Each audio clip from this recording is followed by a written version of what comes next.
पहिला प्रश्न तुमच्या समोर हा.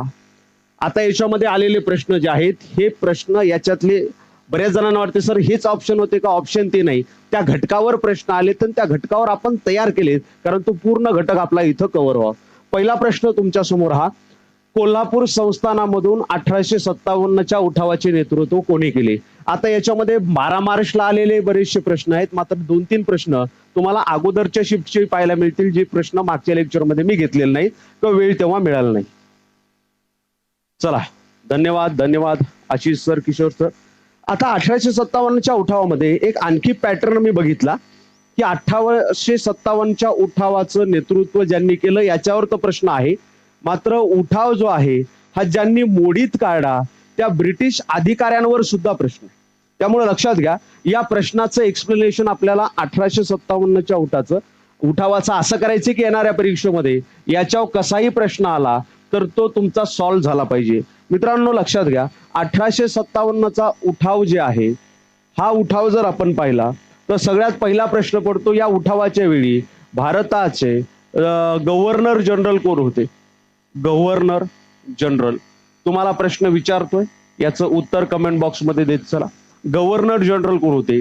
1857च्या उठावाची सुरुवात जी आहे ही सुरुवात कुठून झाली, त्याच्यानंतर 1857च्या उठावाच्या सुरुवात जिथून झाली ती तारीख कोणती होती, त्याच्यानंतर तुम्हाला विचारलं जाईल त्याच्यानंतर आपण बघूया की 1857च्या उठावाचे ठिकाणं कोणती आहेत, नेतृत्व कोणी केलं आणि 1857च्या उठाव जो आहे हा दडपणारे अधिकारी कोणते होते. दडपणारे अधिकारी, बस याच्यावर प्रश्न आहे तर तो भाग आपण कव्हर करू. सगळ्यात पहिल्यांदा 1857च्या उठावाच्या वेळी गव्हर्नर जनरल जे होते ते होते लॉर्ड कॅनिंग. आणि मित्रांनो हे जे आहेत हेच आपल्याला भारताचे पहिले व्हाईसरॉय पाहायला मिळतात, लॉर्ड कॅनिंग. ठीक आहे, पुढे चला. 1857च्या उठावाची सुरुवात बराकपूरच्या छावणीतून. बराकपूर छावणी. बर, 1857च्या उठावाची सुरुवात जी आहे ही मंगल पांडे यांनी केली. मंगल पांडे तुम्हाला विचारलं गेलेलं आहे, अगोदर आलेला प्रश्न TCS ला. मंगल पांडे हे कितव्या नेटिव्ह इन्फेंट्री जी आहे त्यांची तर ते त्याचे सदस्य होते, तर हे 34वी नेटिव्ह इन्फंट्री याचे सदस्य होते. क्लिअर, चला लक्ष द्या. तारीख लक्षात घ्या 1857च्या उठावाची, ही तारीख पाहायला मिळते 29 मार्च 1857. आता ही तुम्हाला एक लिस्ट देतोय, उठावाचं केंद्र कुठं होतं, उठावाचे नेतृत्व कोणी केले आणि तो उठाव दडपवला कोणी, कारण याच्यावर परीक्षेला प्रश्न आलेले आहेत. सगळ्यात पहिल्यांदा उठावाचं केंद्र, पहिलं केंद्र आपल्याला पाहायला मिळतं दिल्ली. लक्षात घ्या दिल्ली. मला सांगा दिल्लीच्या उठावाचे नेतृत्व कोणी केले. दिल्लीच्या उठावाचे नेतृत्व बहादूर शाह जफर यांनी केले. मित्रांनो तुम्हाला माहित असायला पाहिजे बहादूर शाह जफर जो आहे हा शेवटचा मुघल राजा आपल्याला पाहायला मिळतो. परीक्षेला विचारलं गेलं मागच्या एका परीक्षेला की मुघल साम्राज्याची स्थापना कोणी केली. मुघल साम्राज्याची स्थापना बाबर यांनी 1526 मध्ये केली आणि बाबर पहिला राजा होता आणि शेवटचा राजा बहादूर शाह जफर. उठाव जो आहे हा उठाव दडपवला कोणी, दडपवणारे अधिकारी. तर मित्रांनो दिल्लीचा उठाव जो आहे हा दडपवला त्या ठिकाणी असणाऱ्या जॉन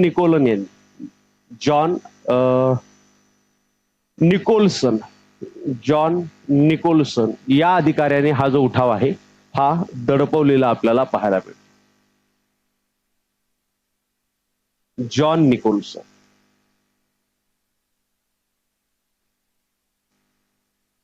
ठीक आहे, चल.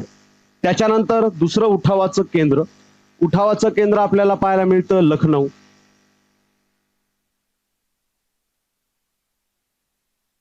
उठावाचं केंद्र पाहायला मिळतं लखनौ.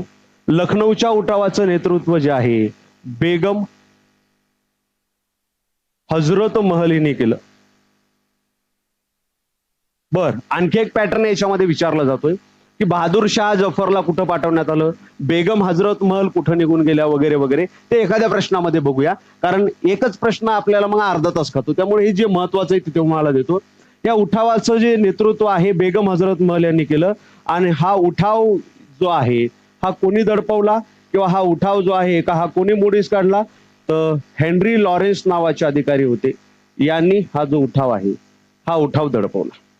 तिसरं केंद्र आपल्याला पाहायला मिळतं 1857च्या उठावाचं ते म्हणजे कानपूर येथे. मित्रांनो कानपूर येथे उठाव झाला. उठाव कानपूरचं नेतृत्व कोणी केलं नानासाहेब पेशवे यांनी केलं.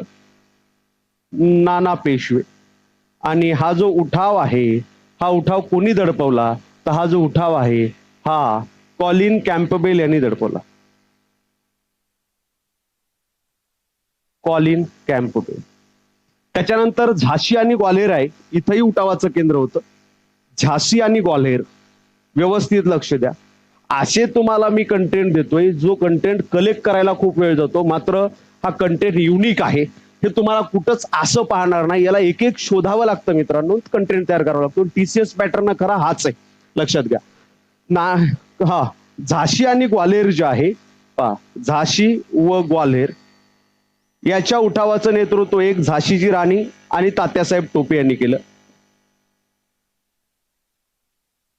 म्हणजे आपण म्हणूया की लक्ष्मीबाई व तात्या टोपे. ठीक आहे मित्रांनो हा उठाव कोणी मोडून काढला जनरल ह्यू रोज यांनी. जनरल ह्यू रोज. त्याच्यानंतर बरेली या ठिकाणी उठावाचं नेतृत्व होतं. फास्ट घेतोय. बरेली या ठिकाणी उठावाचं नेतृत्व होतं. उठावाचं नेतृत्व बरेली येथे केलं कोणी उठावाचं नेतृत्व बरेली यांनी बरेली इथं मौलाना लियाकत अली यांनी केलं. मौलाना लियाकत अली यांनी केलं. आणि हा उठाव मोडून कोणी काढला हा काढला कर्नल विन्सेन यांनी. कर्नल विन्सेन यांनी हा जो उठाव आहे हा उठाव मोडून काढलेला आपल्याला पाहायला मिळतो. त्याच्यानंतर पुढे चला. त्यानंतर शेवटचं किती झाले 5 झाले. 6 नंबर देतो. अलाहाबाद या ठिकाणी उठाव झाला. अलाहाबाद असो बनारस असो शेवटचं देतो लक्षात घ्या. या ठिकाणचं नेतृत्व जे आहे एक मिनिट बरेली इथलचं नेतृत्व जे आहे हे केलं होतं खान बहादूर खान यांनी. तर अलाहाबादचं नेतृत्व केलं होतं मौलाना लियाकत अली खान यांनी. कन्फ्युज झालं थोडस. खान बहादूर खान. खान बहादूर खान लक्षात घ्या. आणि अलाहाबाद या ठिकाणचा उठाव जो आहे हा कर्नल विन्सेन यांनी मोडून काढला होता. कर्नल विन्सेन यांनी मोडून काढला होता. तर या ठिकाणी बरेली या ठिकाणचा उठाव जो आहे हा उठाव आपल्याला कॅम्पबेल यांनीच कोलिन कॅम्पबेल यांनी मोडून काढलेला आपल्याला पाहायला मिळेल. चलो जाऊ द्या आपल्या प्रश्नाकडे येऊ द्या. हेच सगळ्यात महत्वाचं कंटेंट आहे. आता या प्रश्नाकडे कोल्हापूर संस्थानामधून 1857च्या उठावाचे नेतृत्व कोणी केले चिमाभाऊ साहेब यांनी कोल्हापूर संस्थानामधून 1857च्या उठावाचं नेतृत्व केलं. बर तुम्हाला जर विचारलं की राजा भगवंतराय यांनी कुठून नेतृत्व केलं मित्रांनो नाशिक या ठिकाणाहून यांनी नेतृत्व केलं. नाशिक या ठिकाण. बेगम हजरत महल हे बहादूरशाह जफर यांची राणी आपल्याला पाहायला मिळते. हा राणी बंकाबाई जी आहे हे नागपूर या ठिकाणचे. मित्रांनो हे इंग्रजांच्या सोबत होते. इंग्रजांच्या सोबत. ठीक आहे. या प्रश्नाचं उत्तर ऑप्शन क्रमांक 1 जे आहे हे 1 इथं बरोबर आहे. कोल्हापूर संस्थानाच्या उठावाचे नेतृत्व जे आहे हे कोणी केलं चिमाभाऊ साहेब यांनी. हा करेक्शन केलं. ठीक आहे. चला भरपूर कंटेंट असतो. एखादा शब्द खालीवरी झाला क्लिक होतो मात्र पुढचा शब्दाच्या वेळी त्यामुळं ते आपण करेक्शन करत असतो. चला पुढे. पर्जन्य छायेचा प्रदेश खालीलपैकी कोणत्या प्रशासकीय विभागामध्ये येतो हाही प्रश्न आहे. हवामानावर मोस्टली प्रश्न विचारला गेलेला आहे. पर्जन्य छायेचा प्रदेश. पर्जन्य छायेचा प्रदेश.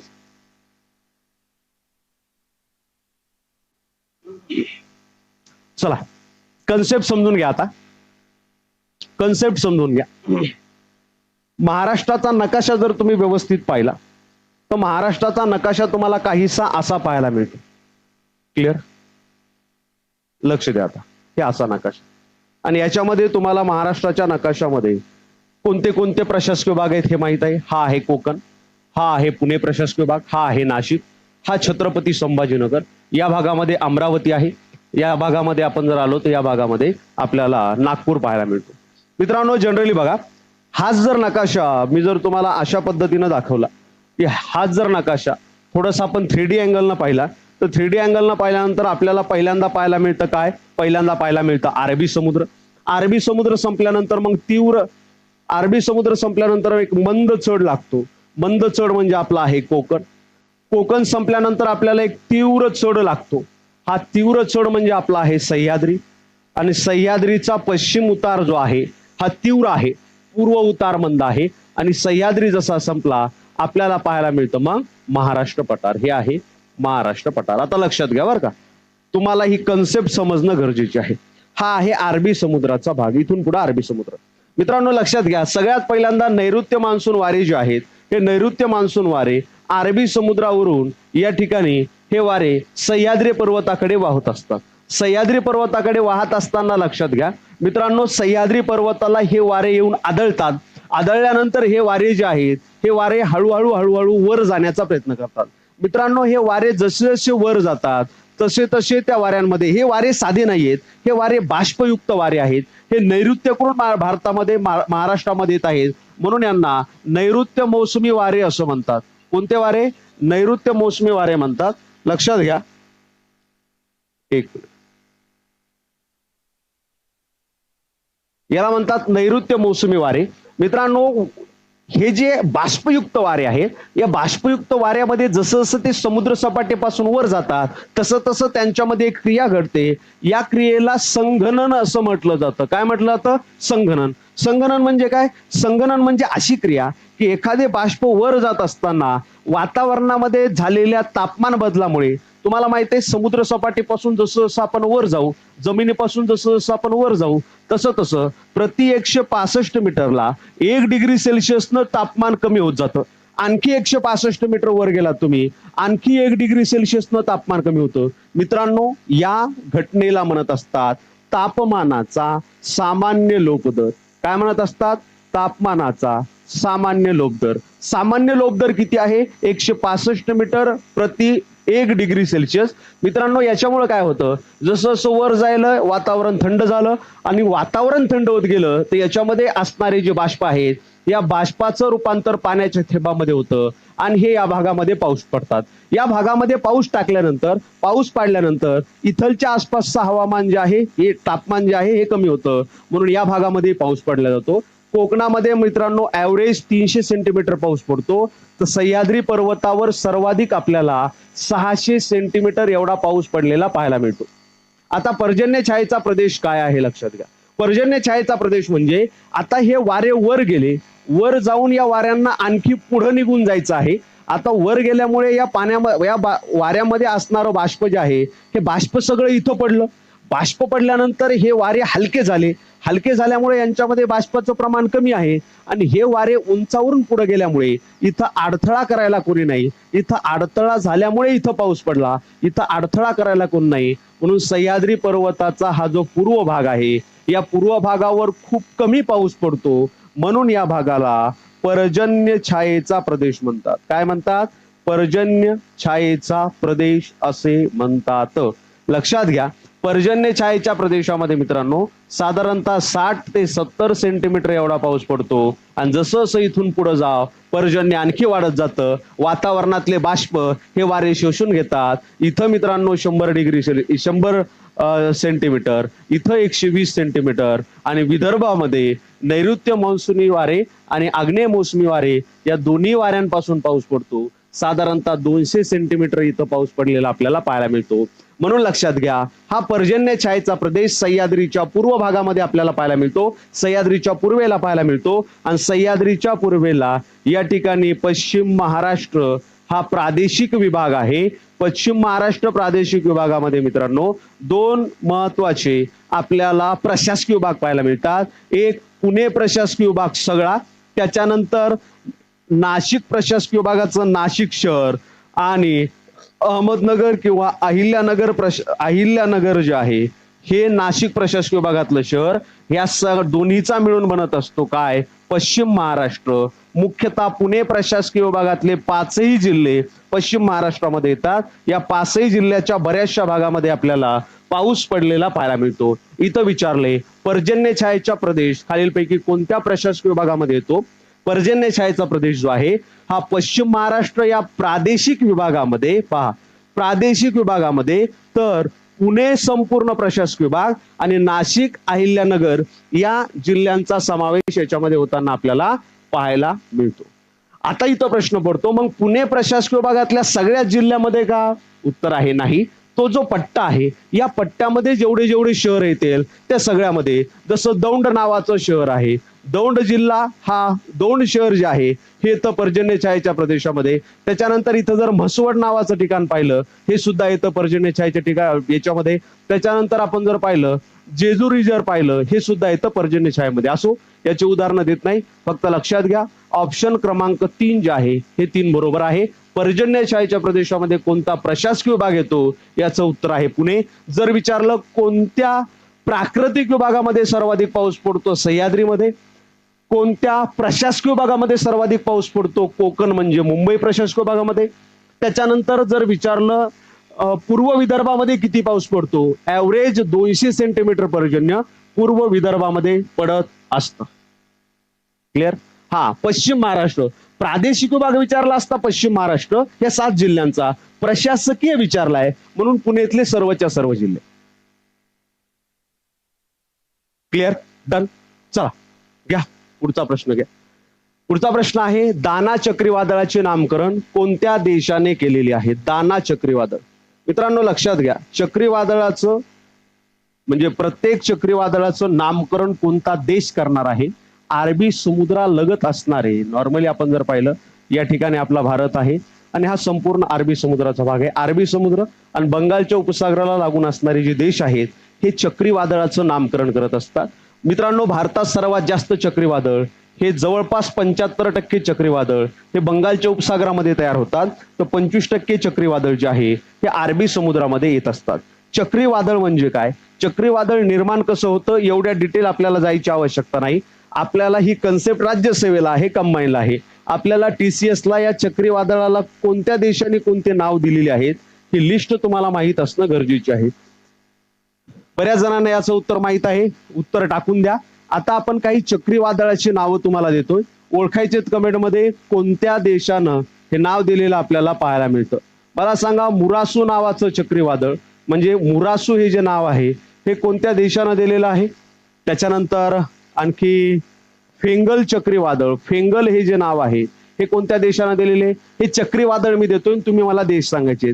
त्याच्यानंतर तुम्हाला विचारलं जाईल रेमल हे जे चक्रीवादळ आहे याला नाव कोणत्या देशानं दिलेलं आहे. त्याच्यानंतर आसना हे जे चक्रीवादळ आहे याला नाव कोणत्या देशानं दिलेलं आहे. बिपरजॉय चक्रीवादळ आहे, बिपरजॉय याला नाव कोणत्या देशानं दिलेलं आहे. त्याच्यानंतर विचारलं जाईल मित्रांनो मोचा चक्रीवादळ आहे याला नाव कोणत्या देशानं दिलेलं आहे. गुलाब चक्रीवादळ आहे याला नाव कोणत्या देशानं दिलेलं आहे, गुलाब. त्याच्यानंतर विचारलं जाईल मित्रांनो शाहीन चक्रीवादळ आहे हे नाव कोणत्या देशानं दिलेलं आहे, शाहीन. क्लिअर.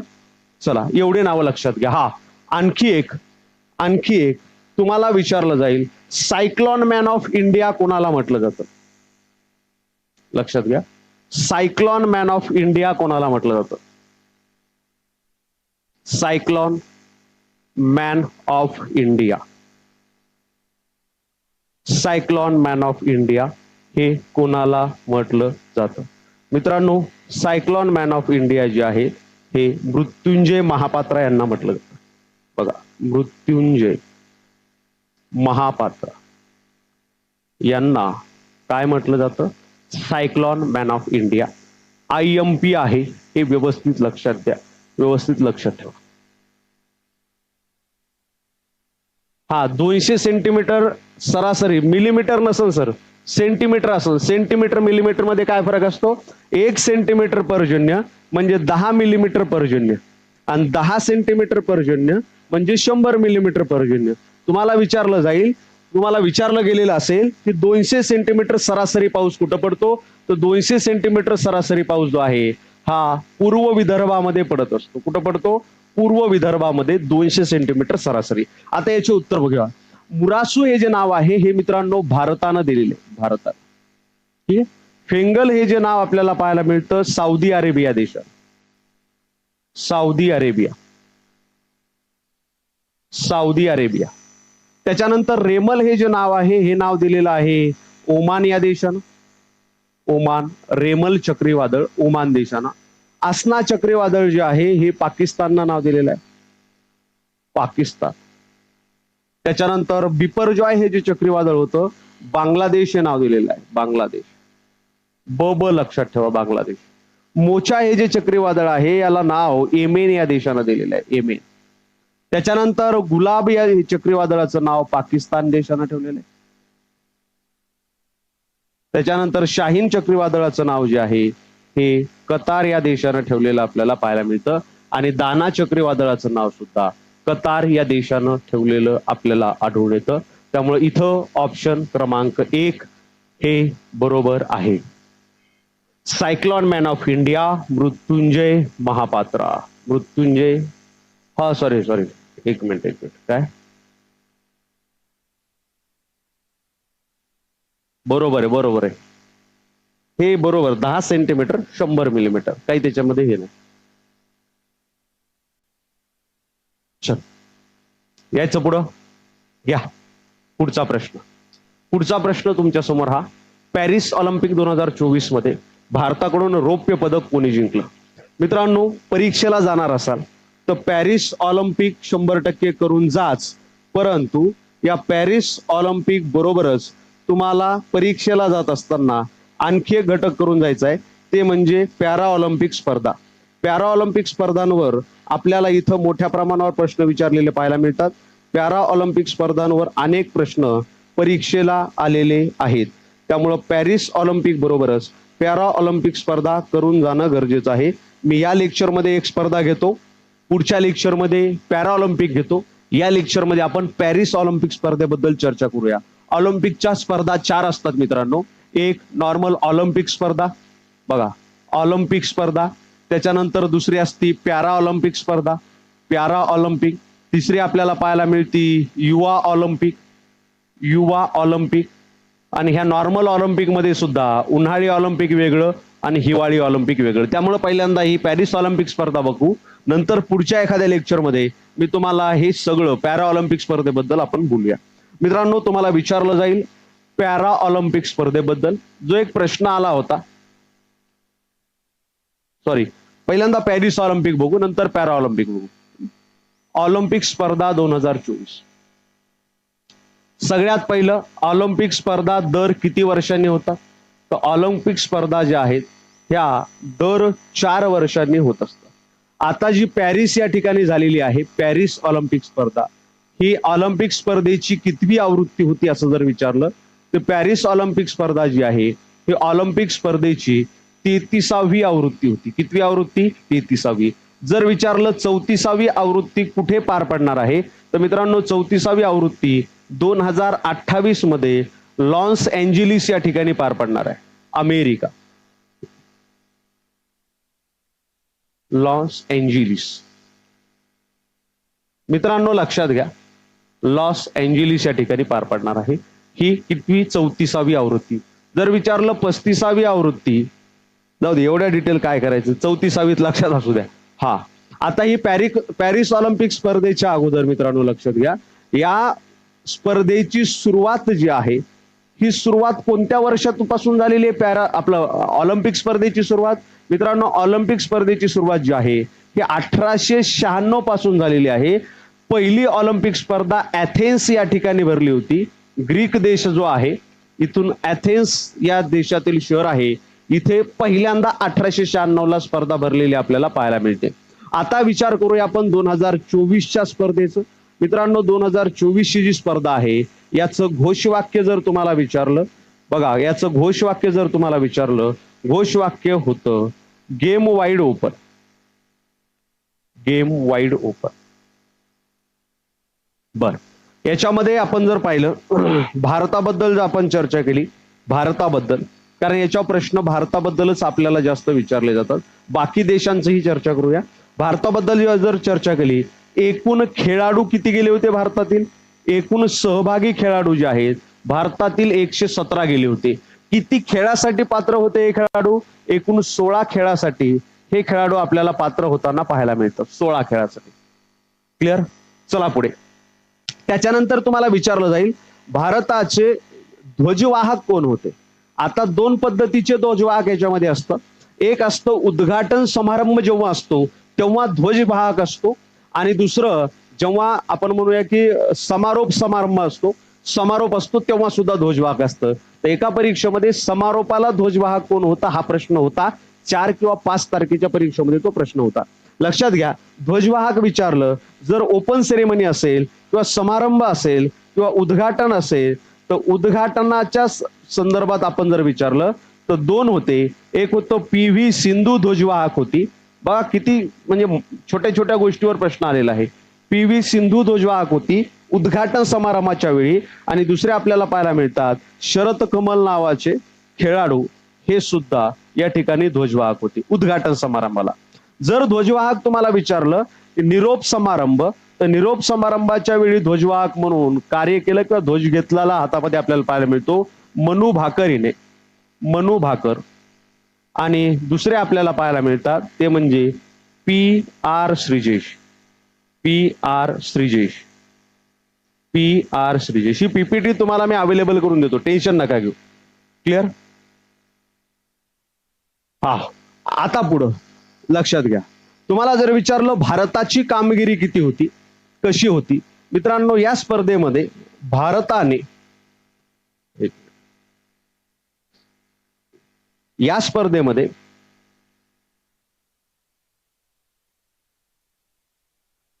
भारताने किती सुवर्ण पदक कमवले? 0 सुवर्ण. रौप्य पदक जर विचारलं 1 रौप्य आणि 5 कांस्य पदक, याच्या सहित भारत जो आहे एकूण 6 पदक कमवणारा देश ठरला. सर्वाधिक पदक कमवणाऱ्या देशामध्ये इथं पहिला क्रमांक आपल्याला पाहायला मिळतो अमेरिका. मित्रांनो अमेरिका देशानं सुवर्ण पदकाची कमाई जर पाहिली तर एकूण 40 केली, आणि एकूण पदक जर पाहिले तर 126 एकूण पदक आपल्याला जिंकलेले पाहायला मिळाले. दुसरा देश ठरला चीन. चीन देशानं सुद्धा एकूण 40 सुवर्ण पदक कमवले आणि 91 एकूण पदक कमवलेले आपल्याला पाहायला मिळतात. आणि तिसरा देश आहे जपान. किती छोटा देश लक्षात घ्या ना, जपान काय प्रगती केली. जपाननं 20 सुवर्ण पदक कमवले आणि 45 एकूण पदक कमवलेले आपल्याला पाहायला मिळतात. अमेरिका, चीन, जपान. राईट, समजलं सगळ्यांना? येते लक्षात? चलायचं पुढं.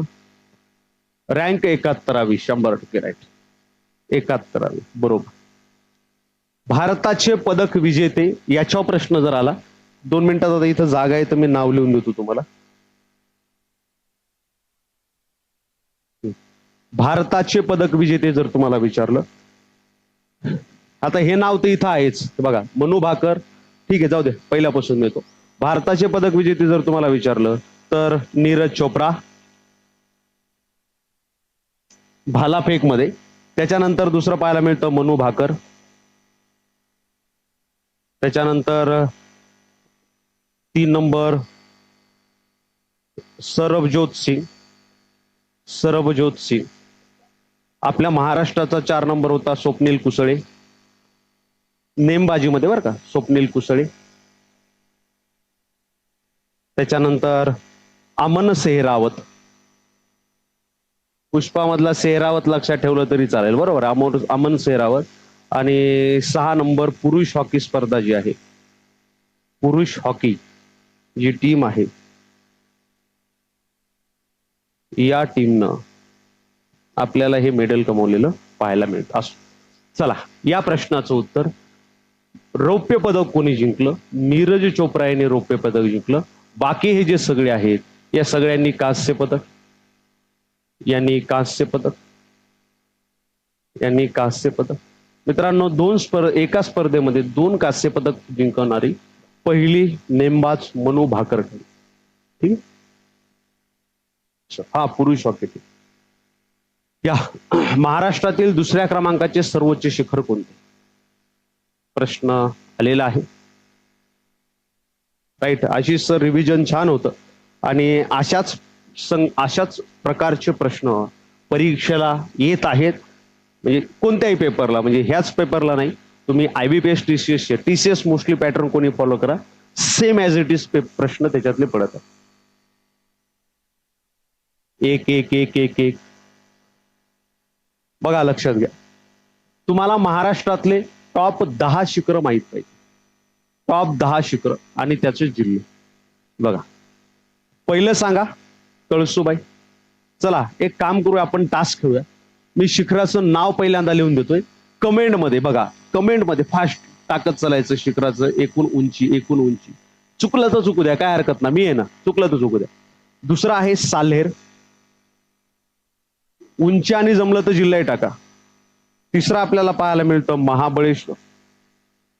10 शिखर टॉप लक्षात ठेवा, त्याच्या बाहेर प्रश्न जाणार नाही. चौथं शिखर आहे आपल्याला पाहायला मिळतं हरिश्चंद्रगड. काही ठिकाणी तुम्हाला तारामती सुद्धा आढळतं बरं का, याच्यात 3 आणि 4च्या दरम्यान. 5वं शिखर आपल्याला पाहायला मिळतं सप्तशृंगी. ठीक आहे. त्याच्यानंतर 6वं शिखर आपल्याला आढळून येतं, फास्ट कमेंट करत चला. 6वं शिखर आपल्याला आढळून येतं तोरणा. 7वं शिखर आपल्याला आढळून येतं राजगड. 8वं शिखर आढळून येतं रायरेश्वर. याची उंची आणि जिल्हे लक्षात ठेवा. 9वं शिखर आहे अस्तंभा. आणि 10वं शिखर लक्षात घ्या त्र्यंबकेश्वर. चला, बऱ्याच जणांनी उत्तर इथं बरोबर दिलेली आहे. कळसुबाई शिखराची उंची 1646 मीटर. अहिल्यानगर या ठिकाणी हे शिखर आहे. सालेर शिखराची उंची आहे 1567 मीटर. नाशिक येथे हे शिखर आहे, नाशिक. महाबळेश्वर शिखराची उंची 1438 मीटर. कुठं आहे? सातारा या ठिकाणी. आता मित्रांनो, काही पुस्तकामध्ये ताराबाई शिखराच्या उंचीमध्ये आपल्याला फरक पाहायला मिळतो. 3 आणि 4च्या दरम्यान काही पुस्तकामध्ये तारामती शिखर दिलेलं आहे, तारामती, ज्याची उंची जी आहे ही 1431 मीटर आपल्याला पाहायला मिळते. आणि हे जे शिखर आहे हे शिखर अहिल्यानगर, अहिल्यानगर जे आहे इथे आढळून येतं. मात्र काही पुस्तकामध्ये हे नाही, म्हणून मी ऑप्शनल तुम्हाला दिले. प्रश्नात आला तर 1431 ला राईट करून टाका. हरिश्चंद्रगड हे जे शिखर आहे या शिखराची उंची 1424 मीटर आपल्याला पाहायला मिळते. हे सुद्धा अहिल्यानगर या जिल्ह्यामध्ये आपल्याला आढळून येतं.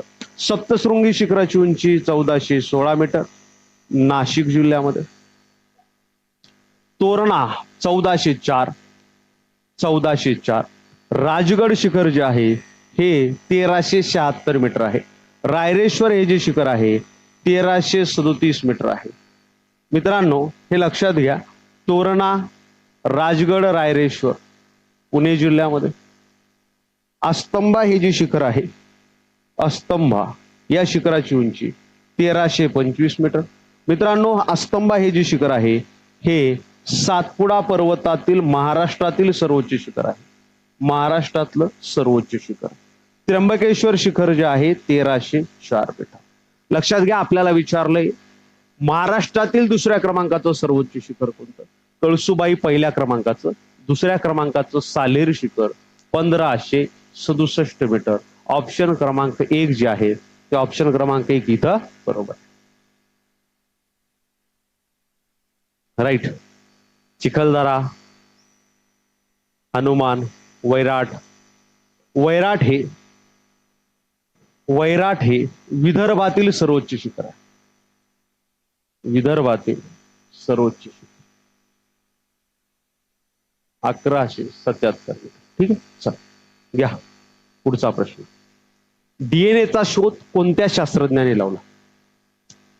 हे प्रश्न आलेले आहेत आणि जे आलेले आहेत तेच प्रश्न मी तुमच्याकडून सराव करून घेतोय.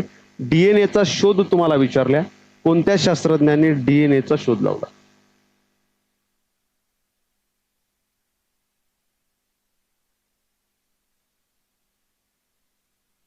हा, सातपुडा पर्वतातील धुपगड हे सर्वोच्च शिखर आहे.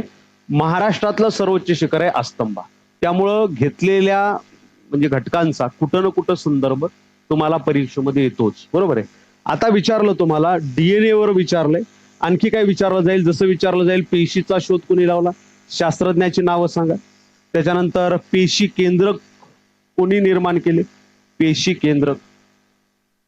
त्याच्यानंतर जी सूक्ष्मदर्शिका आहे, मायक्रोस्कोप ज्याला आपण म्हणतो, त्याचा शोध कोणी लावला. हे TCS चे फेवरेट आपलं हे शास्त्रज्ञानी शोध आहेत बरं का. त्यामुळं तुम्हाला देतोय, व्यवस्थित उत्तर द्या. तुम्हाला विचारलं जीवनसत्वांचा शोध कोणी लावला, जीवनसत्वे. हे नाव विचारले जातील आणि आपण TCS ची फेवरेट यादी काढतोय. रक्ताभिसरण संस्था जी आहे याचा शोध कोणी लावला, 6. RNA चा शोध कोणी लावला, RNA. 7. इलेक्ट्रॉनचा शोध कोणी लावला. हे वारंवार विचारले जाणारे प्रश्न. 8. प्रोटॉनचा शोध कोणी लावला. त्याच्यानंतर 9. न्यूट्रॉनचा शोध कोणी लावला, न्यूट्रॉन. ठीक आहे. चला आता याची उत्तर द्या, एक एक उत्तर. पेशीचा शोध लावला रॉबर्ट हुक यांनी आणि संज्ञा पेशी हे नाव त्यांनीच दिलं, रॉबर्ट हुक. आणि हे नाव सुद्धा पेशी हे नाव सेल हे त्यांनीच दिलं. पेशीच्या केंद्रकाचा शोध रॉबर्ट ब्राउन यांनी लावला, रॉबर्ट ब्राउन. रॉबर्ट हुक पेशीचा, रॉबर्ट ब्राउन पेशीच्या केंद्रकाचा. सर रिव्हिजन कसे करायचे फ्रेशरने रिव्हिजन आता परीक्षा जर समाज कल्याणची भरली असेल तर करू नका. जे आपण घेतोय मागचे 5-6 लेक्चर पहा. युट्यूबवर आपली सिरीज आहे PYQ ची, तेही पहा, तुम्हाला फायदा होईल. जर तुम्ही प्रॉपर येणाऱ्या परीक्षेसाठी 2, 3, 4 महिने असं तुमचं जर टार्गेट असेल तर मग प्रत्येक सब्जेक्ट घ्यायचा, सब्जेक्ट पूर्ण त्याचा चौथा खाऊन टाकायचा सब्जेक्टचा. म्हणजे कोणतं इकॉनॉमिक्स घेतलं आलेले प्रश्न सिलेबस, जिओग्राफी घेतला आलेले प्रश्न सिलेबस. आणि तुम्हाला त्याच्यामध्ये माझी सोबत पाहिजे असेल तर आपली बॅच आहे खूप कमी किमतीमध्ये. एवढं क्वालिटी कंटेंट 150+ लेक्चर 650, 700, 800 रुपयामध्ये कोणी देऊ शकत नाही. ते देण्याचा मी इथं प्रयत्न केलेला आहे. ते तुम्हाला 100% फायद्याचं ठरेल. हा, बॅचचा फायदा असा होतो की जी गोष्ट तुम्हाला घरी समजायला 8 दिवस लागतात तिथे 1 तासामध्ये समजून जाते. बाकी दुसरं काही नाही. तुम्ही घरी बसूनही करू शकता. मात्र क्वालिटी स्टडी आणि म्हणजे प्रॉपर वे की बाबा याच मार्गाने तुम्ही जा हे तुम्हाला बॅच सांगत असते. सूक्ष्मदर्शिकेचा जो शोध आहे, सूक्ष्मदर्शिकेचा शोध हा लावलेला आपल्याला पाहायला मिळतो अँटॉन फॉन लिओहॉक, लिओनहॉक. ठीक. जीवनसत्वाचा शोध जो आहे हा फ्रँक शास्त्रज्ञांनी लावला, फ्रँक. ठीक आहे. त्याच्यानंतर रक्ताभिसरण संस्थेचा शोध जो आहे हा लावलेला आपल्याला पाहायला मिळतो विल्यम हार्वे या शास्त्रज्ञाने, विल्यम हार्वे या शास्त्रज्ञाने. मित्रांनो, ज्यांनी डीएनएचा शोध लावला त्यांनी RNA चा सुद्धा शोध लावला. DNA RNA चा शोध जो आहे हा लावलेला आपल्याला पाहायला मिळतो फ्रेडरिक मिश्चर यांनी, फ्रेडरिक मिश्चर. कोणत्या वर्षी जर विचारलं तर 1869 या वर्षी, ज्या वर्षी महात्मा गांधीजींचा जन्म झाला होता. इलेक्ट्रॉनचा शोध जो आहे हा लावला जे थॉम्सन यांनी, जे थॉम्सन. त्याच्यानंतर प्रोटॉनचा शोध जो आहे हा रुदरफोर्ड यांनी लावला, रुदरफोर्ड. आणि न्यूट्रॉनचा शोध हा लावलेला पाहायला मिळतो James Chadwick, James Chadwick, James Chadwick. ठीक आहे. चला इथपर्यंत कोणाला काय अडचण?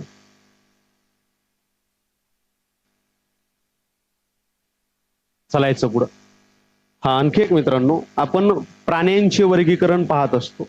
याच्या प्राण्यांच्या वर्गीकरणावर नाव एक प्रश्न आला होता की द्विनाम पद्धतीचा शोध जो आहे किंवा वर्गीकरणाची द्विनाम पद्धती जी आहे ही कोणी शोधून काढली? तर मित्रांनो नाव लक्षात असू द्या, Carl Linnaeus, Carl Linnaeus, Carl Linnaeus. द्विमान पद्धतीचा जनक याला म्हटलं जातं. प्राण्यांच्या वर्गीकरणामध्ये तुमच्या लक्षात डीएनएचा शोध जो आहे हा फॅड्रिक मिशर यांनी लावला 1869 मध्ये. ठीक? चला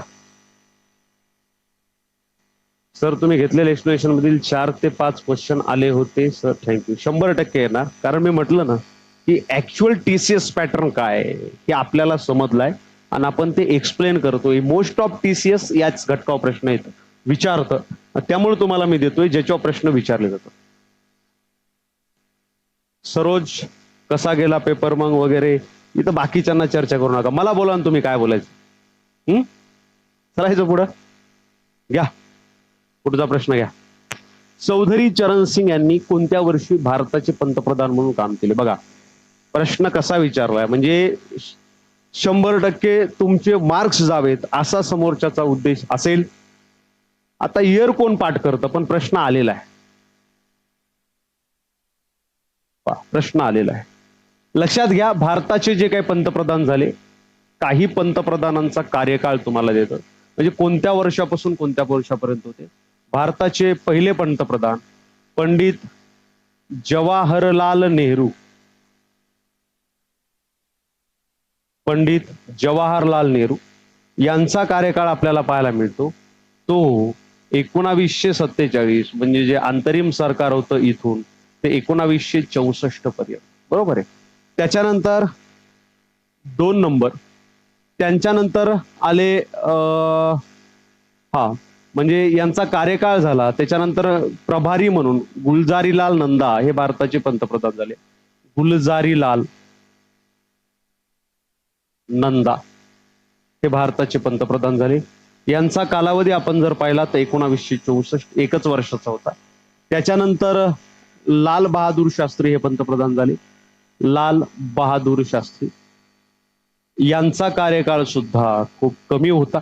लाल बहादूर शास्त्री केवळ 2च वर्षासाठी पंतप्रधान होते, 1964 ते 66 या दरम्यान आपल्याला पाहायला मिळतं. मग येतात पंतप्रधानपदी इंदिरा गांधी. इंदिरा गांधी मित्रांनो, इंदिरा गांधीचा कार्यकाळ 2-3 वेळा आपल्याला बदललेला पाहायला मिळतो. म्हणजे याच वेळी 1966 ला त्या परत येतात, तर इथून कंटिन्यू 1977 पर्यंत आपल्याला इंदिरा गांधी पाहायला मिळतात. त्याच्यानंतर येतात मोरारजी देसाई. मोरारजी देसाई,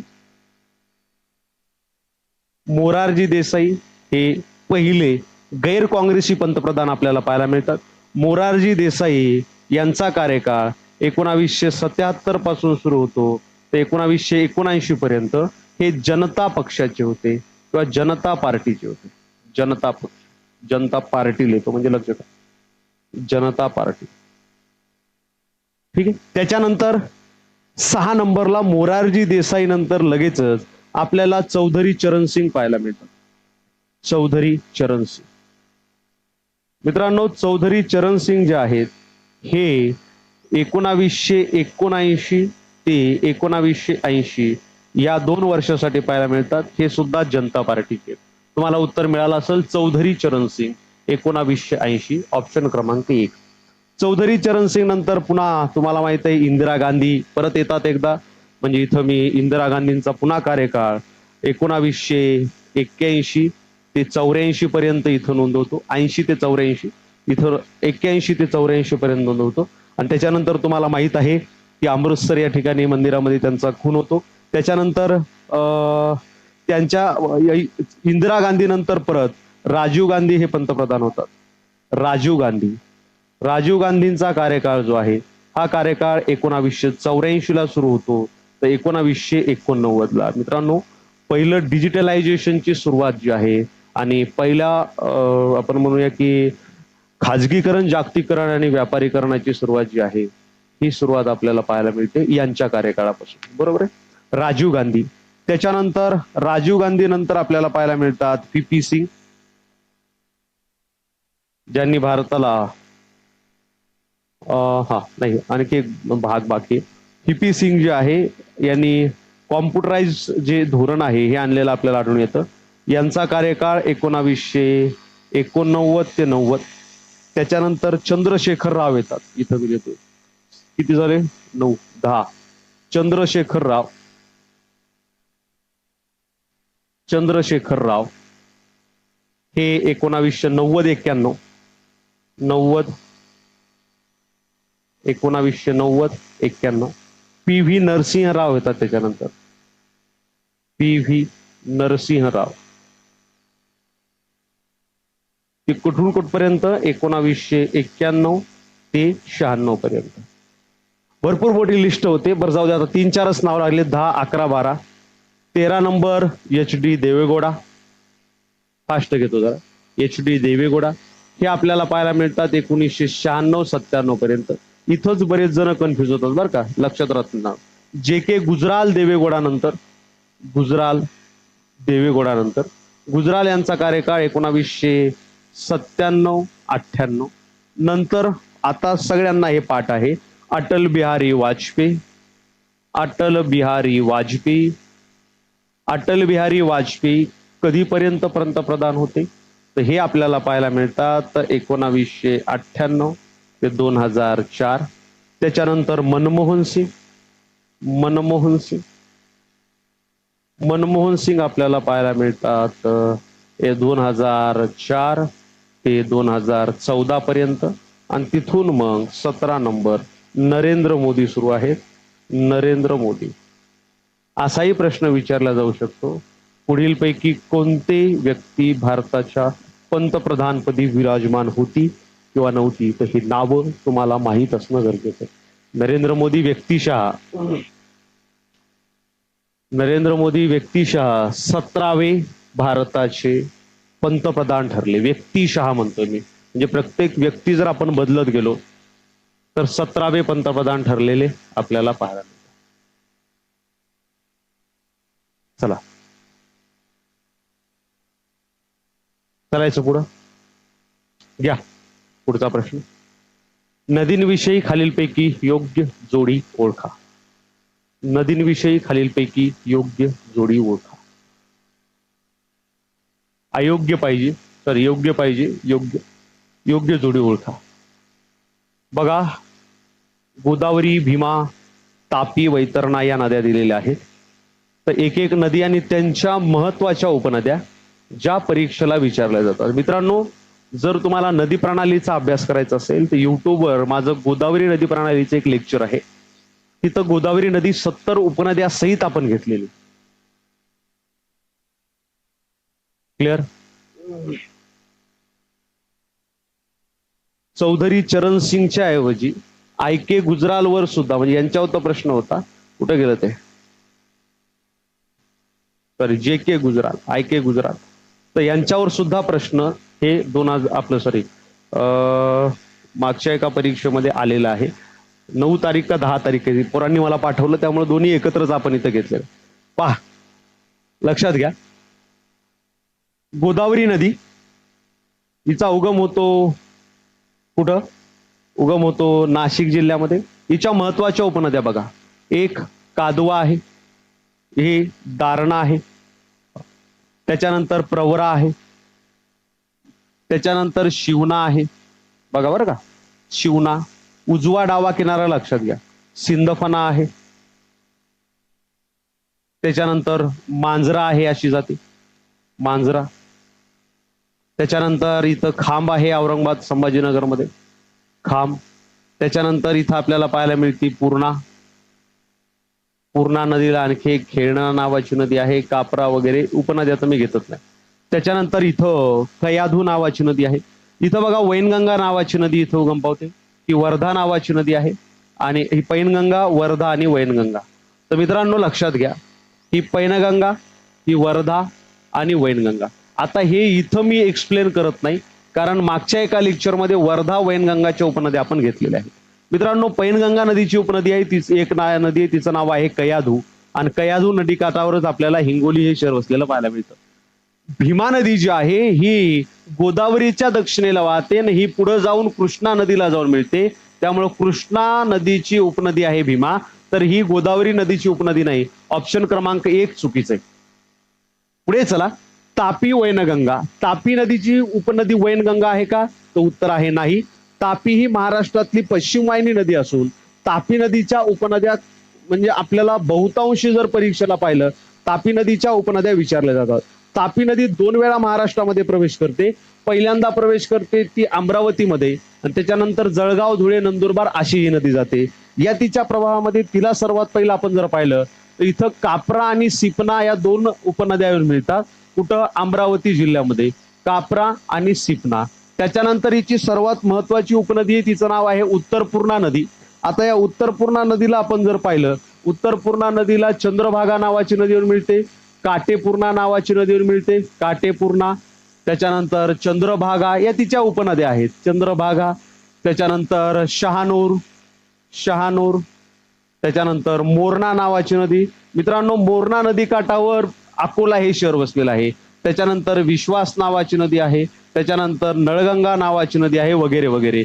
त्याच्यानंतर मुख्य नद्या जर पाहिला आपण, जळगाव जिल्ह्यामध्ये या नदीला वाघूर नावाची नदीवर मिळते, वाघूर. त्याच्यानंतर गिरणा नावाची नदीवर मिळते जळगावमध्येच. त्याच्यानंतर धुळे जिल्ह्यामध्ये आपण जर आलो तर धुळे जिल्ह्यामध्ये या नदीला पांझरा नावाची नदीवर मिळते. पांझरा नदी काठावर धुळे हे शहर वसलेलं आहे. बजार नावाची नदीवर मिळते, पांझरा, बजार. तर ह्या सगळ्या तापी नदीच्या उपनद्या आहेत. आणि ही वैनगंगा नदी इथं सांगितली, ही वैनगंगा नदी कोणत्या नदीची उपनदी आहे?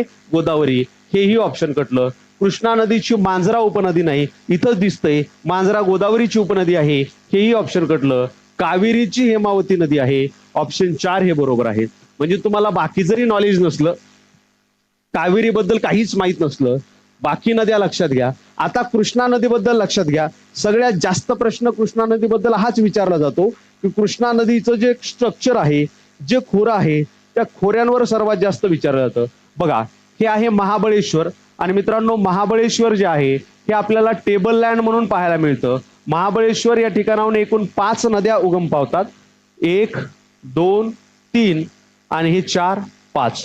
याच्यामध्ये पहिली कृष्णा, दुसरी वेण्णा, तिसरी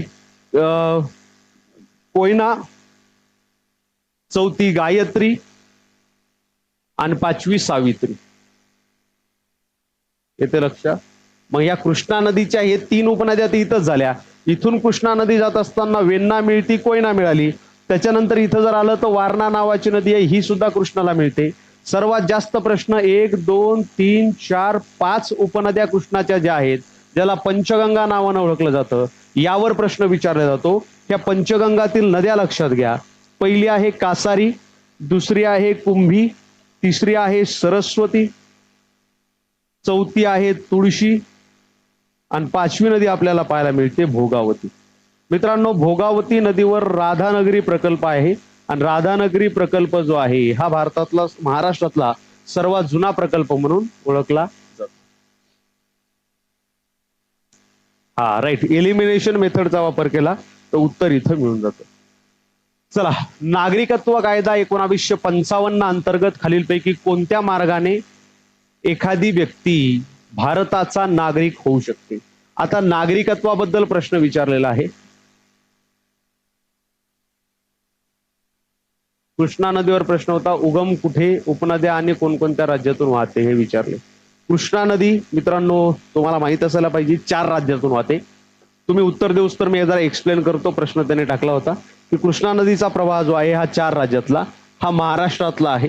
त्याच्यानंतर ती नदी जाते कर्नाटक राज्यामध्ये, ही त्याच्यानंतर जाते तेलंगणा राज्यामध्ये आणि त्याच्यानंतर आंध्र प्रदेश राज्यामध्ये. एकूण लांबी जर त्याची पाहिली तर एकूण लांबी आपल्याला आढळून येते 1401 किलोमीटर. आणि महाराष्ट्रातली लांबी जर आपल्याला पाहायला मिळाली तर बाहेर आढळून येते 282 किलोमीटर या नदीची लांबी. उगम महाबळेश्वर या ठिकाणी होतो आणि शेवट मछलीपट्टणम शहराजवळ. मित्रांनो लक्षात घ्या, नागरिकत्वाबद्दल काय काय प्रश्न सध्या परीक्षेला विचारले जात आहेत. सर्वात महत्वाचा प्रश्न परीक्षेला विचारला जात आहे, नागरिकत्व भारतीय राज्यघटनेच्या कोणत्या भागामध्ये आहे? तर नागरिकत्व भारतीय राज्यघटनेच्या भाग 2 मध्ये आपल्याला पाहायला मिळतं. कोणत्या कलमापासून कोणत्या कलमापर्यंत आहे? कलम मित्रांनो 5 ते 11 अशा एकूण 7 कलमा नागरिकत्वाबद्दल आपल्याला पाहायला मिळतात. बर, नागरिकत्व कायदा कधीचा आहे? तर इथंच दिलेला आहे. नागरिकत्व कायदा 1955 करण्यात आला आणि नागरिकत्व कायदा 1955 मध्ये 2 महत्वाच्या गोष्टी टाकलेल्या आपल्याला पाहायला मिळतात. एक, कोणत्या मार्गानं नागरिकत्व मिळवू शकतो? बघा, परीक्षेला जर प्रश्न आला, नागरिकत्व कोणत्या मार्गानं मिळवू शकतो, आणि दुसरं, नागरिकत्व कोणत्या मार्गानं लॅप्स होऊ शकतं किंवा लोप पावू शकतं. लोप पावू शकतं. एखाद्याचं नागरिकत्व कोणत्या मार्गाने जाऊ शकतं आणि कोणत्या मार्गाने येऊ शकतं, हे दोनही मार्ग या नागरिकत्व कायद्यातले माहीत असणं गरजेचे आहे. कोणत्या कोणत्या मार्गाने येऊ शकतं मित्रांनो? याच्यात सर्वात महत्वाचं वंशावळ. वंशावळ. दुसरा मार्ग तुम्हाला पाहायला मिळतो जन्माद्वारे. आता डिटेल मी जात नाही, कारण हे सगळं एका मागच्या PYQ मध्ये घेतलेलं आहे. आणखी डिटेल मी गेलो तर मग काय होतं? हा, पाच प्रकारे, 3 प्रकारे, 5 प्रकारे येऊ शकतं, 3 प्रकारे काढू शकतं. वंशावळ आहे जन्माद्वारे, त्याच्यानंतर 3 आहे नोंदणी करून. नोंदणी करून. चौथा आपल्याला पाहायला मिळतं प्रांत समाविष्ट करून. प्रांत समाविष्ट करून.